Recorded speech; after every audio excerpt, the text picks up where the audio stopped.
2012 সালেও রাজশাহীতে তেমন বহুতল ভবন ছিল না।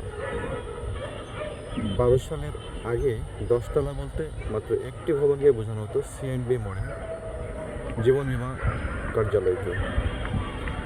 মূলত 2012 সালের পর থেকে রাজশাহীতে বহুতল ভবন বাড়তে থাকে এবং 12 থেকে 16 সাল এই 4 বছরে, এরপরে এই 24 সাল পর্যন্ত শত শত ভবন গড়ে উঠেছে রাজশাহীতে।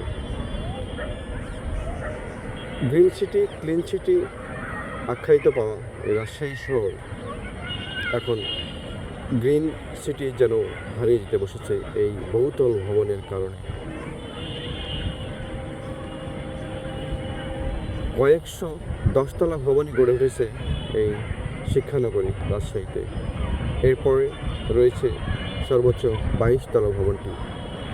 আমি এই 22তলা ভবনটিও একটু দেখানোর চেষ্টা করব।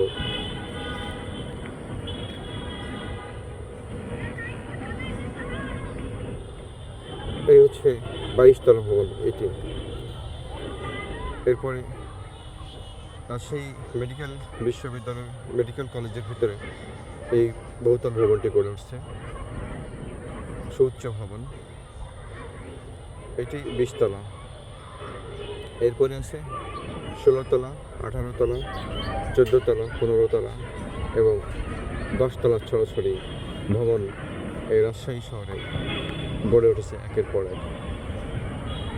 কয়েকদিন আগে আমি একটা সংবাদ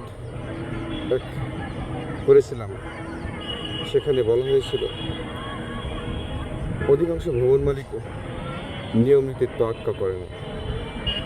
রাজশাহী নগর কর্তৃপক্ষের বিরুদ্ধে সাধারণ নাগরিকদের অভিযোগ রয়েছে, যেন তেনভাবেই পাশ করা হচ্ছে বাড়ির নকশা এবং গড়ে উঠছে বহুতল ভবন।